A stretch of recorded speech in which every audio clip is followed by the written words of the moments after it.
I think my handout that I have all typed up for the overhead is sitting on the carpet at the Oakland airport. I don't know where it happened to it, so I'm going to have to chicken scratch, because I do have chicken scratch some of this stuff up here. But I've also got some good film. I personally, in 1984, I was the head JV coach and for 2 years. And Coach Lasser asked me, he wanted me to help him out with the varsity and, helping out the offense actually back then with receivers and coach DBs. And I told him back then, I said, I'll come up there, and I go, but I want all the special teams. He's like, be my guest. So that has really become my baby at De La Salle High School, about the special teams. And two things I think, and once again, I talked about in the last period a little bit.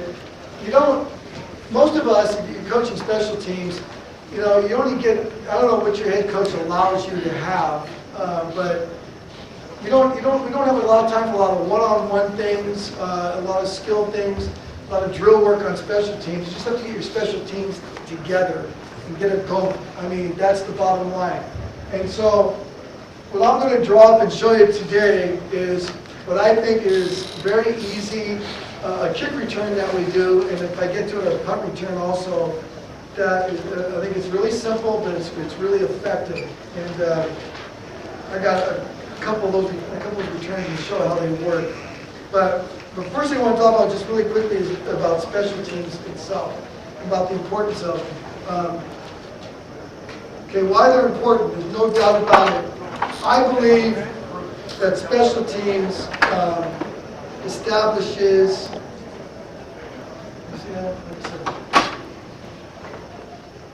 a hitting mentality for your team. I think, if your special teams rock, I think it does wonders for your team. If your special teams are getting destroyed out there, I think it's a major deflator for your football team. So I look at our special teams guys, it's like you are the guys we're looking to, you're going to carry this team emotionally. And they have to understand the importance of that role. And once you establish that kind of tradition on your special teams, then you get the hitters that want to do it. That's the bottom line. And there's no doubt about it, success on special teams, means success for your offense and defense.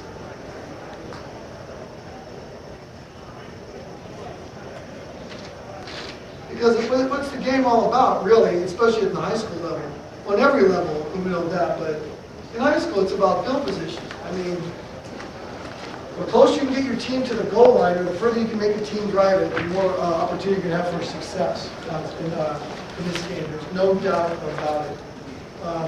So we have a little saying too. I steal almost all my sayings. I steal from someone, but we always talk about offense. Sells tickets. Defense wins. Wins games. We always say special teams wins championships. So we, from the very beginning, special teams are extremely important. Our kids know that it's huge. Now, things we try to develop. Number one is an attitude. I'll never forget. This is back, and I don't know when this was. This was back, I remember the guy, the quarterback that played. This was back in the old North-South Shrine game. Curtis Conway I remember he was the Southern California quarterback back then. And we were playing in that game, and Coach Larson and I were coaching that game. So we're hanging out at Laverne over the summer. That's where we were staying, practicing and stuff like that. And so I'm going like, supposedly, because we picked the team with some sports writers on. Supposedly I had the best, how many guys we had? 35 players in Northern California on my team. I'm going like, wow, 35 of the best players. I'm going to have great special teams. We're going to kick ass with these guys. This is going to be great.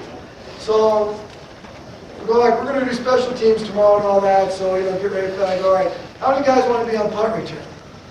Like one guy raises his hand. What do you mean? No one's been about coach. We don't do special teams. It was like it was beyond them to do that. I mean, they've been starters, and they had not obviously been asked to be on special teams. So, you can't really coach attitude. It's difficult, but I think it can be developed. So that's what we go to do. We go to develop the attitude. There's no doubt about it. And I think the best way to develop an attitude for special teams, especially with the high school kids, there's no doubt about it. There's two things you got to do. Number one is you have to be serious about it. You can't just give it lip service. In other words, that means then you got to devote practice time to it. I mean, on a daily basis. For us, early in the season, we're practicing a special team 15 to 20 minutes every day. We're working on one special team. And then as the season progresses, it might be knocked down to 10 to 12 minutes. But, you know, I know a lot of teams, I know a lot of coaches that do special, they go through special teams the day before the game.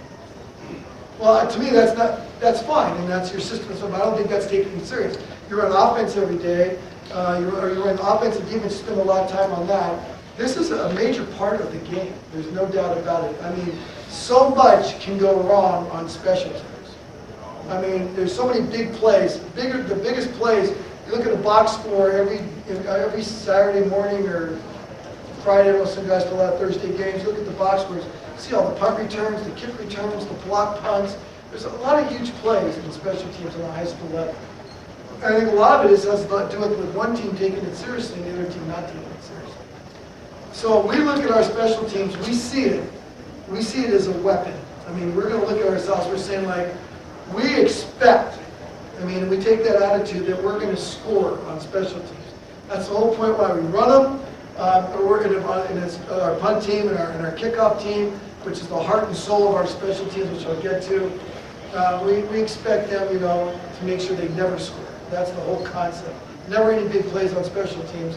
When we're on defense and we've got it on offense, punt return, kick return, we want to make something happen big time. So we preach that all the time. And another way I think to develop attitude is you got to have fun. And you have to have fun in a way that's comfortable for yourself. I mean, however you want to do it. You know, I myself, you know, I have my way of having fun. There isn't any other coach on the staff that can really has the personality to do it my way. And the way I have fun, I do one thing right off the bat. I read an article, God, it must have been like in 80 or something like that, talking about that they did psychological testing for players. And it was like, one of the questions was, what would you do if you saw your mother running with the football? And the player answered that I'd push her out of bounds, he played offense. The player said he'd tackle her, he played defense. The player said he'd rip her head off, he played special teams. So I hooked on to that. And so one of the things I do is I have an application form. And, you know, a lot of guys write me, you know, they go, Coach, can you give me that application form? It's like, you know, it's fine, but it's not a secret or anything like that. It's just a form where, you know, we do one or two things, you know. One of them is your goals on the special team.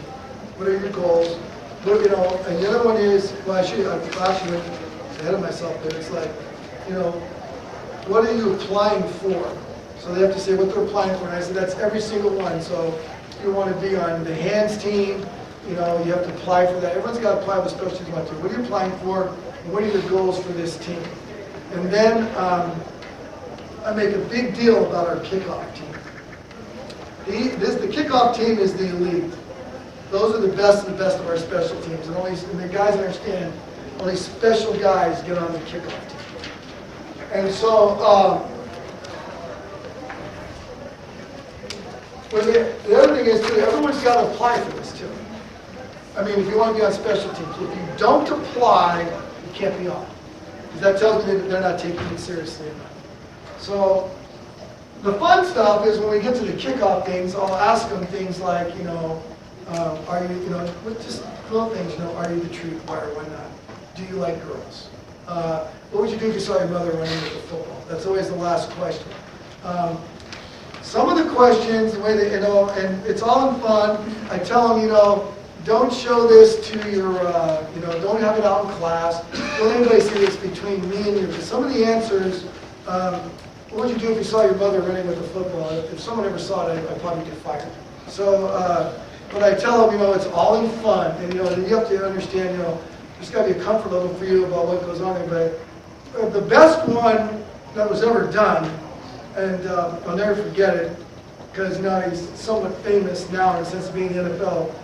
He plays for linebacker for the Denver Broncos, was DJ Williams. And DJ Williams answered the question. He comes in one day, and he goes, here. I go, what's this? He goes, here's my application for special teams. He goes, this is to answer the last question. I go, what is this? He goes, just watch it. So I go, okay. So we're in the coach's office. So I put the tape on, and there's DJ, and he's at a park. And he's got like a couple of his cousins with him and all that. And DJ's mom had him really young, so she was young, good shape. She was a track athlete. She's like 35. And I look over there, and he's at this park, and he's in his shoulder pads and stuff, and he's got his mom dressed in football gear. She's got a helmet, she's got the shoulder pads and all that, and he's going like, okay. And she's going, now DJ, he gets making this up. She goes, now you're not going to hit me, right? And he goes, no, I'm not going to hit you. This is just for fun. Don't worry about it. So watch this. He's not to DJ. He goes, no, just watch it straight like that. So he's got the film on, and he's got these little cousins there. And he's got this music roll. I forget what it was. And he kicks the ball, and it's now he puts it in slow motion, so the ball's rolling. It cuts to his mom catching the ball.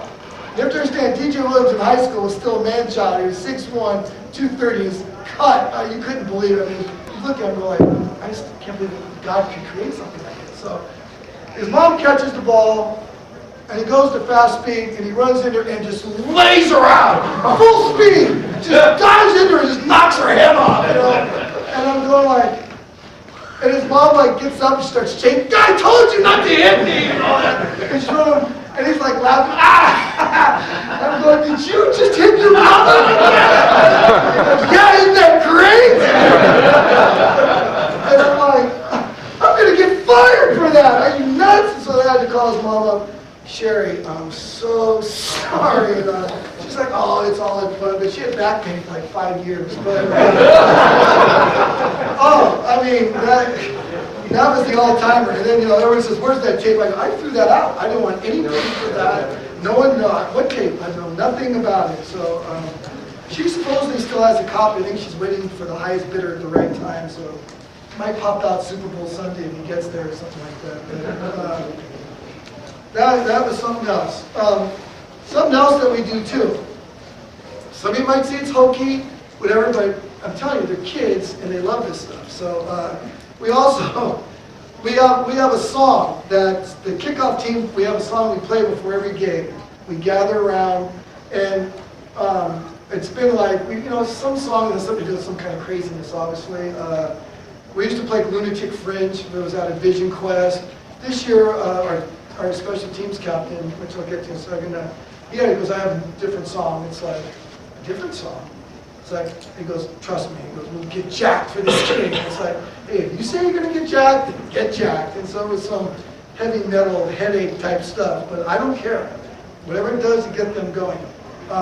Something else we do too. We play a movie every year. We get together. Usually on Labor Day, on Monday, because we have the day off, we'll get together, we'll practice, and we'll get together, I'll get the kids pizza and a drink and all that, and the kids that make the kickoff team, we get together in my classroom and we watch a movie. And the movie is always about a good guy that beats up on bad guys. That's our whole concept there. So always looking for like heroes out there. Or it's something to do with some type of toughness. So like, and then out of the movie, there's a line that we'll put on the back of the shirt. And when a kid makes a great special teams play, he gets a shirt. And believe me, these kids, these shirts, they're like gold. Because I don't give them for offense, we don't give them for defense. It's a straight special teams thing. So, like 3 years ago, we had Black Hawk Down. The line was, it's for the man next to you, which was a line in the movie. And we get a little helicopter and put it in the back. 2 years ago was Miracle, Leave Nothing on the Table. This year it was Buford Pussard's version of Walking Tall. So we put a little stick and we said walk tall and all that. And it's always supposed to be a symbolic nature of some kind of what this shirt represents. And it's always representing some type of, toughness in an athlete. And so we always watch that film, and we get shirts together. When a kid makes a great play on special team, he gets a shirt. And he can get multiple shirts throughout the year, if he can. But what it does is for guys, maybe a fringe first team guy, or a guy that doesn't get to play a lot, but he's got a lot of heart and soul, he loves special teams, it gives them a chance to get something. And I've heard kids in our team meetings saying, my whole goal in this team this year was to get a shirt. That's all, that was my main thing. I got one, it means so much to me and all that. So kids will, do amazing things for the most dumbest things. It cracks me up. And, you can say like, you get ice cream and Baskin Robbins, they'll still go crazy. I mean, anything you give them for free, they love. So, whatever you want to do with that, but I'm saying that really works for me. And what that shirt does is, it distinguishes yourself from the offense and the defense. So, what I'm trying to build in these kids is an identity on special teams. I think that's really important, to building an identity. And one thing about this too, on our special teams, like I said, you have to apply for it and all that. This is not a time where, this is why we condition for these types of things. This is not a time for us at least. We're not putting guys out there to give guys a break. We'd like to be able to do that, but we're putting guys out there that deserve it. And all I really believe to be a great special teams player, and it goes back to your attitude, all you have to do is have some heart. I don't worry about the kid runs a 5.3 and all that, because out there on the field in special teams, that's a lot of time in high school where kids are taking a break. A 5.3 is as good as a 4.7 because he's going to hustle, and he has a lot of heart. And that's all we're looking for from our kids on special teams. If he can hit, he can play special teams. Now, I don't pick my special teams till we get in paths. Because we have a lot of guys, like this year's team, I have 30 guys coming back. So I already have a good idea who's going to make our special teams. Until I see these guys tackle and hit, I can't put guys on special teams. And so when we go a week of the season, we don't, we start school early, so we don't really have two-a-days anymore. We do a little bit of morning stuff for the offense, but we go full pads, we go mostly in the afternoons. And after that first week, what we do is, that's when we determine our special teams, but I go for a full week. So the kids apply, and then I go through a full week, and then I pick the teams. And what we do is on our Saturday, where we have we have practice. The first, either we're going to practice or it reverses, it doesn't really matter what our schedule is, but in one of those practices, it's simply going to be a special teams practice. And that's all we're going to do. And we're going to go over our basic special teams, what we're doing, and I line all the kids up.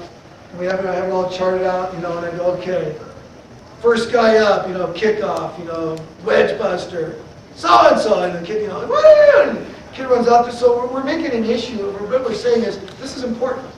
You got on this team, it makes a difference that you got on this team. And the kids get excited, and it's a badge of honor to get on our special teams. So when you get kids that have that attitude, because most of the people you face, their kids don't have that attitude. It's like either they're forced into it, or it's not really something they take real seriously. So that is real important, I think. And then the practice part of it. I'll get into when we do this. This is something I actually did something this year. It only took me 25 years to figure this out. Get a scout team ready. So ahead of time, so to save time. So I started doing this, and this really helped me out. It saved a lot of time. I know if you do special teams, it's like, let's go, get a jersey, who's going out there? Now, I just put on, usually everyone's got some kind of board in their locker room, for scheduling and all that. I draw up the special team, like the punt formation, and I put the kid's name by each position. So that kid looks at it and he goes, okay, I want scout team punt. So he goes out there on the field, he gets on his swim vest before we warm up. So we're all ready to go. So I go, okay, let's go. Let's go punt return, give me that scout punt team, boom, they all come right to me right now. And I'm not scrambling trying to find guys. And I make up that team. Of course, things happen. kids getting tutored after school, kid went home sick after, during fifth period, but you just make those adjustments. But you get a group of kids that become like your scout team, special teams, and they take that seriously too. And I always tell them, if you're not on a special team, but you show me that you can, you belong out there. We'll know it by the way you play on scout team, on defense or offense, and the way you play scout team, special teams, you get an idea what it's about. So it's good competition. I already said you should practice a special team every day. I already told you that.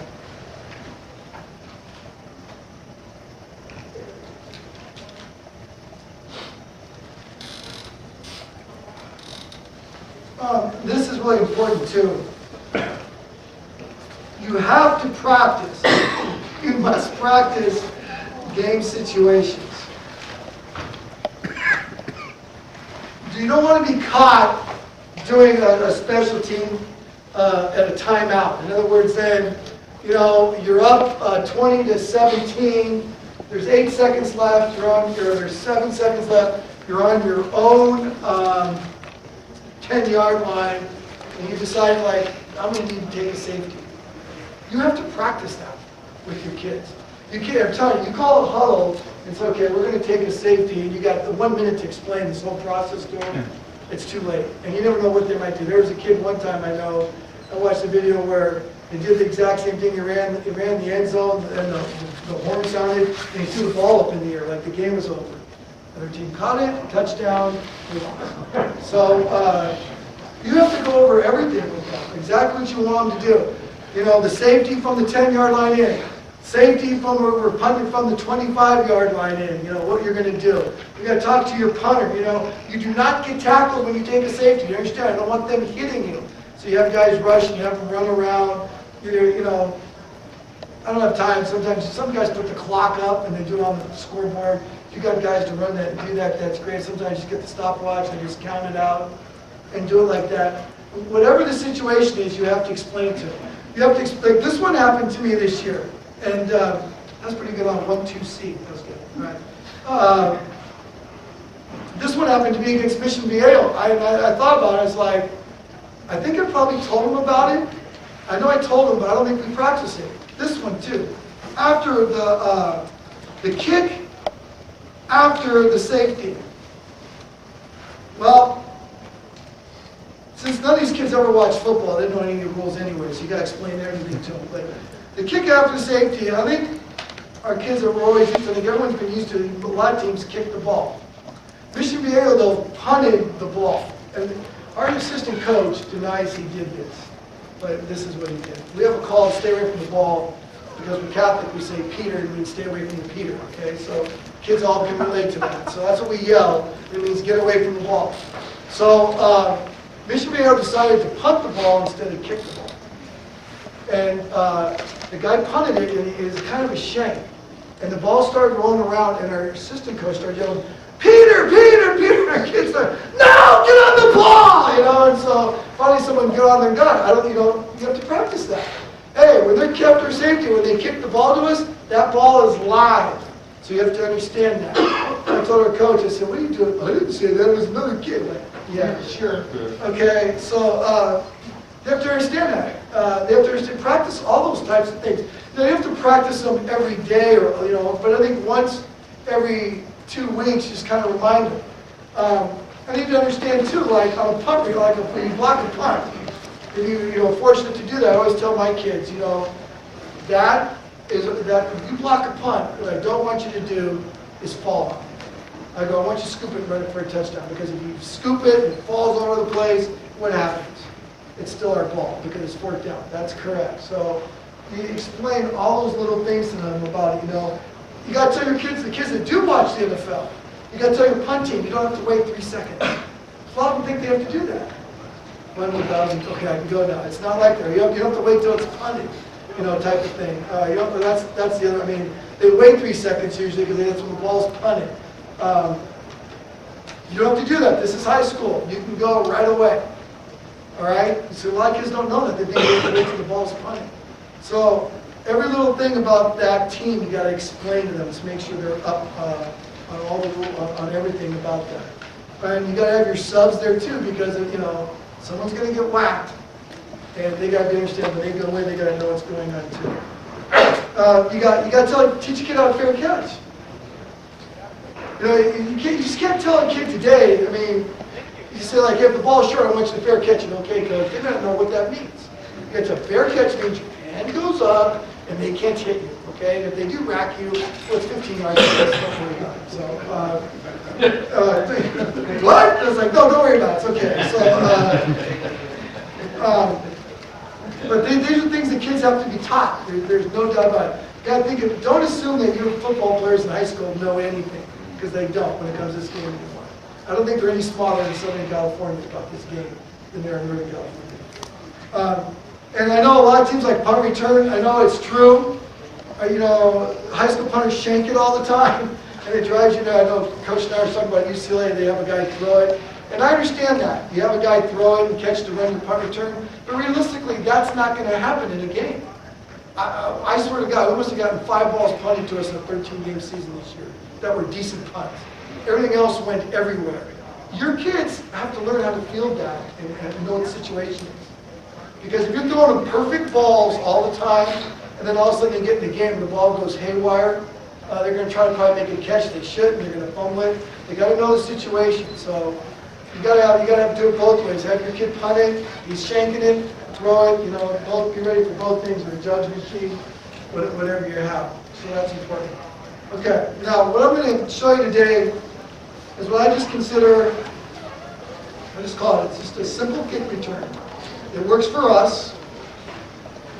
I've been using it. It's just one of our kick returns we have. It's worked for us. Also, I forgot to write this down. I'm sorry. That's why I was doing it at the beginning. Any questions about any of these things? This is my email address.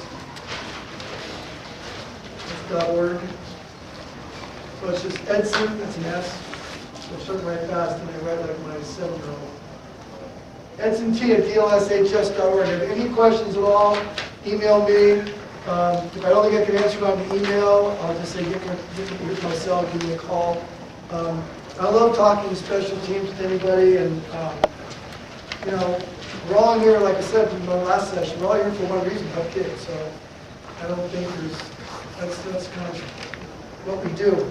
So this is just return left or right, it doesn't matter. It's basically the same premise. And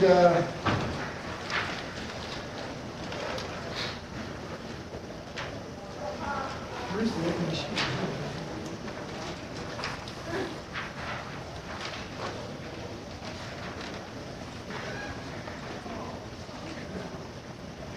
There it is.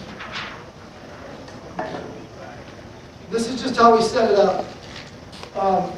These guys, of course, are and these front guys have to understand, once again, ball has to travel 10 yards for it to be live.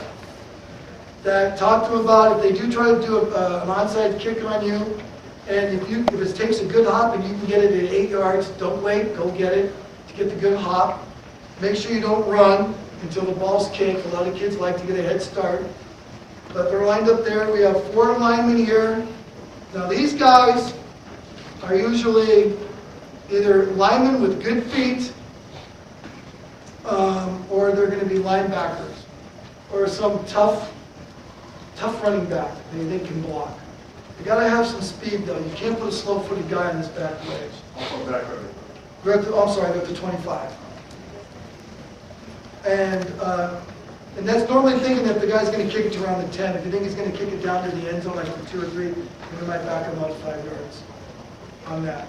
And they're going basically, the front guys are about, basically, we have them about 7 to 10 yards from the sideline, and from that point on, they're about 7 yards apart. So the front 5 guys here. They're about 7 to 9 yards, and then they just go about 7 yards. They spread out. So they're covering that the whole front part there of the field. This guy's about 7 to 8 yards from the sidelines, these end guys. And these guys are from hash mark to hash mark. So he's going to be like 5 to 7 yards in between, and they don't cross the hash marks. And we put those 2 guys right, about 5 to 8 yards inside the hash mark. And that's how we're going to start it off. Okay.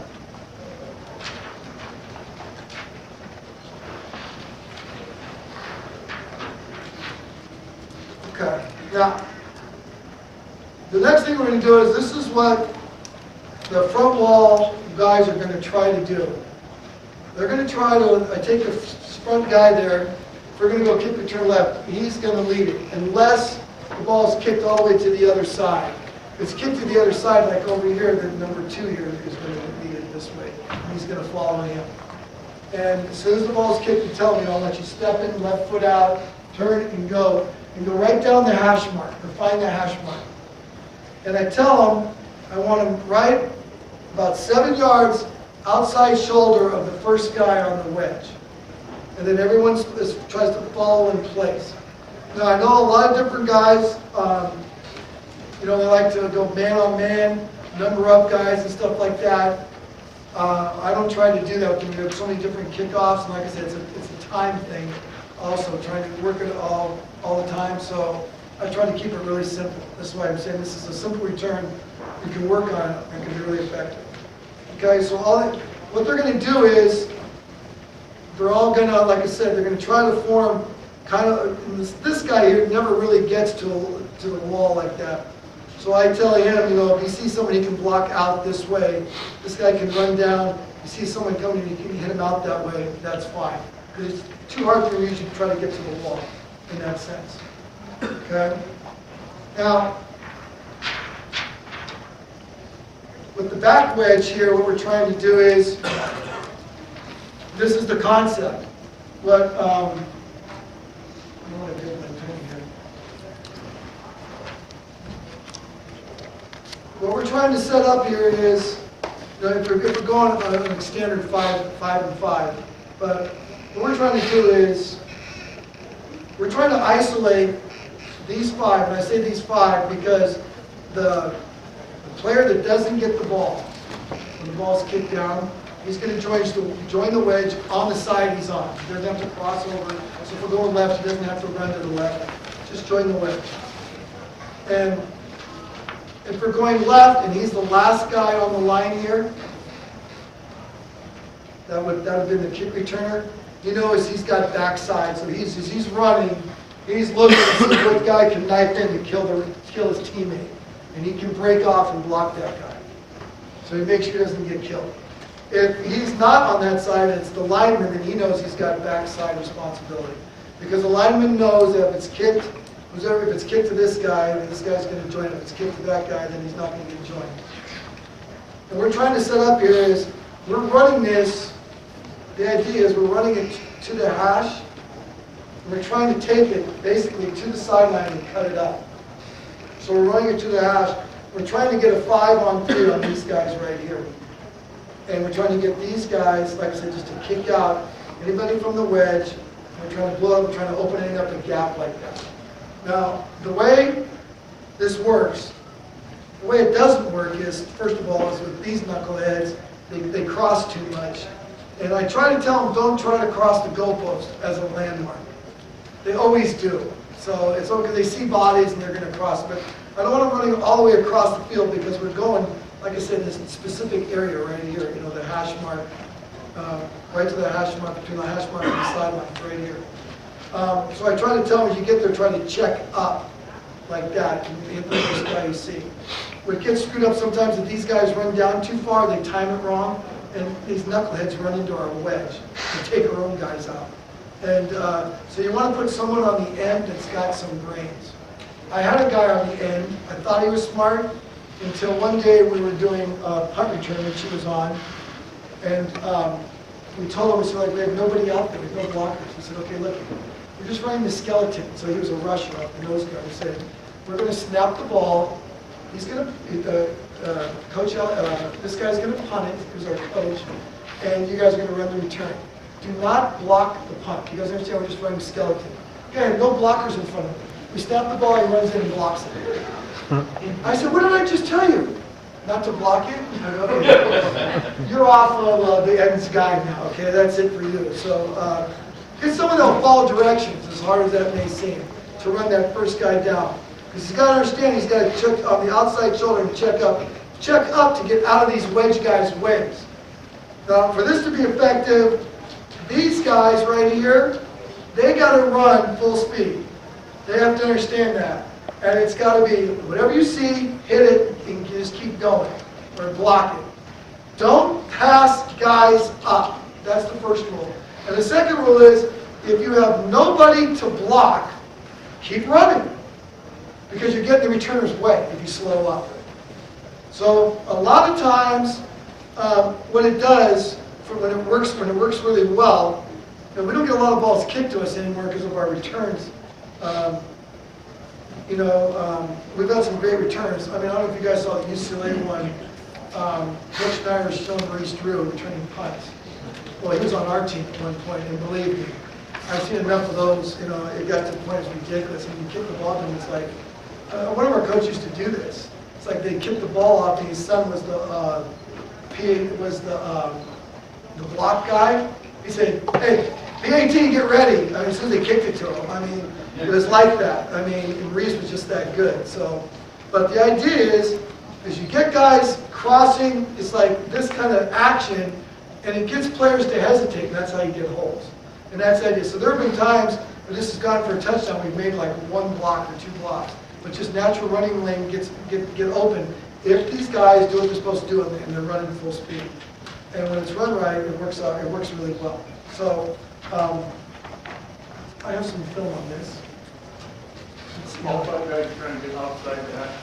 What's that? Trying to get the slide guys outside the hash. Not really. No, we're aiming towards the hash. Like we're aiming towards the hash, right? Like a 45-degree angle, hash to sidelines. That's what we're not thinking straight up. We're thinking angle. And, and like all kids, I mean, I'm going to show you that we're going to do a lot of things wrong. I mean, you get enough of it right, it works. What I have here, the first one is our first game. We played against Clovis West, had a pretty good defense, and we got first time we've been shut out since 1979. So we came in our first home game against Sarah High School. This was the opening kickoff. And I'm going to give you, this is going to be a side view.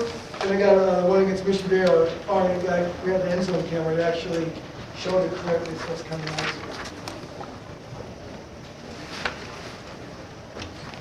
Oh, Jesus Christ, what a moron. I got the wrong team.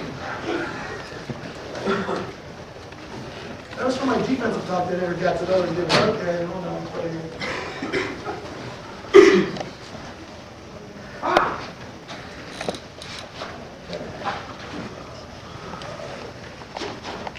Gotta be able to call yourself a knucklehead every once in a while.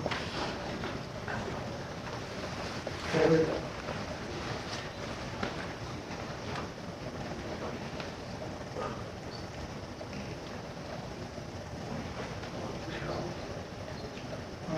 I don't know why it's skipping.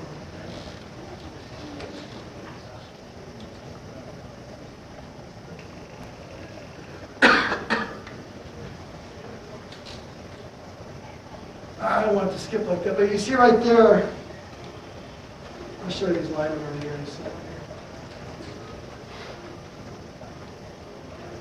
You see these guys right here, there's my blank. See how they're running right through right there? It opened up a natural lane for them. So they, instead of trying to look for someone to block and stop, they did a good job opening it up for them. Then it doesn't hurt to have some speed. It runs everybody. But that's a good way to start a game. I'll tell you that. You haven't scored, you get your first touchdown. Now here's the one, Mission Viejo one. See him linking up there? They crossed over.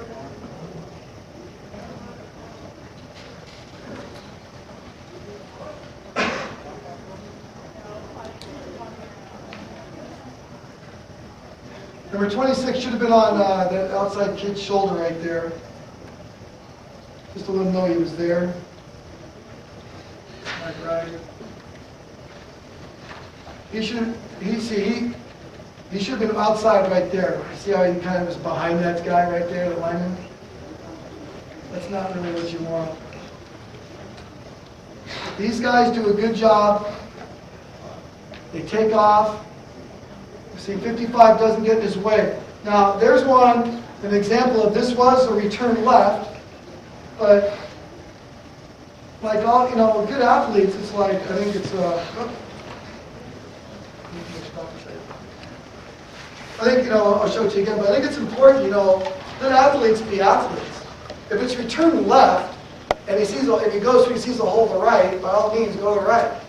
I don't never get mad at the kids for making decisions like that. It's like, I told you to go left. It's like, that's the way I was taught. I never understood that. It's like, yes, but this was open there. I don't care. It's like, okay, whatever. Your front people are just running the hash, turning, and running straight ahead and just knocking the crap out of whoever. Yeah, that's the concept. Yeah, okay. That is the concept. You got the concept. And those front guys, 5 minutes, really? How time flies? You have front. I'm sorry. The front guys, they're usually linebackers, DBs that aren't afraid to hit.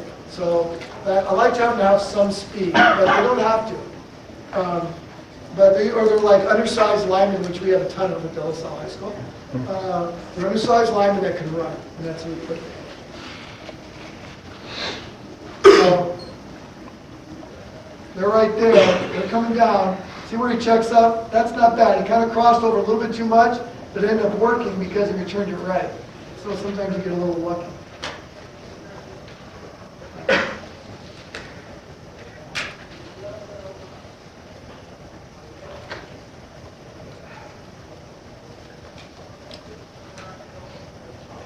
So that guy did a good job blocking up there, 22. See, he's the guy that crossed over from the other side.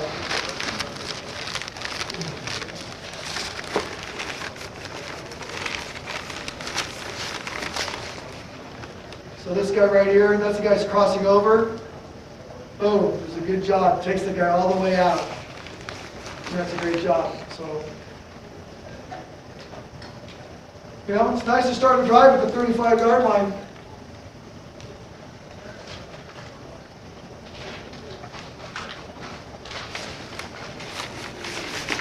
This next one's in the playoffs. This is just a middle return, but still the same concept with our back wedge in the sense of running through. Everyone just keeps running, get out of his way. People are scrambling for blocks. 26 does a good job. This is just what I'm talking about. I'm just kind of showing this for a sense of attitude out. Our kids, they understand on special teams, it's not about making one block, it's about making multiple blocks. It's about never quitting. Like this kid here, 26, makes a block there, hits a guy there, keeps going, and he sends that's our special teams captain. So we have high expectations for him, and that's saying he's going to keep going.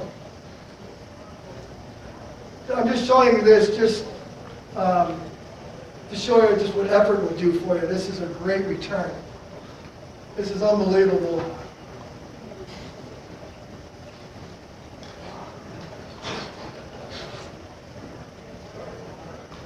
So this was definitely one of the, we really hadn't seen a return like this since Maurice was actually playing for us. He's the last kid to return something like this, but actually 31 right there, he got in big trouble because he's just watching all the time. We made him for the rest of that week. Every time we ran a play away from him, he was our corner. I made him run after everybody, touch him. Don't worry about it. This is right here. Now this, I'm just going to show you. So I got one more play here. This guy ended up winning our special teams player of the year. And I want you to understand, we vote on a special teams captain. I pick him. And we have an award, special teams player of the year, that the kids vote for. They voted for this kid. And this play is a microcosm of why I got it. Here's a kid, about 5'10", 180 pounds. Trying to get Del Salle for 2 years. Finally got in the middle of summer. And we just kind of lost of what he had to do out there. But he could hit. And you talk about attitude that you need for a special teams player. This was like, kids would just, you tell me this is not going to jack up your team. Hold on a second here.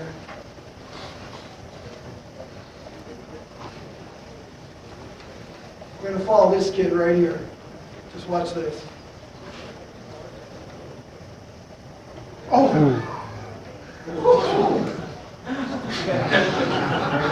That's how you win the Special Teams Player of the Year award at De La Salle High School. Now, once the kid he takes out, that kid he takes out, it's about 2:30. And he went to the wide way. This guy is just a stone cold killer, that's what I call him. It's just, he did this all year long though. Look at this kid. Oh! Wait, let me look at another one. Wait, there's the ball carrier. Okay. And by the way, he got a couple of shirts this year too, in case you're like that. But he gets a team, that just totally juices your team up.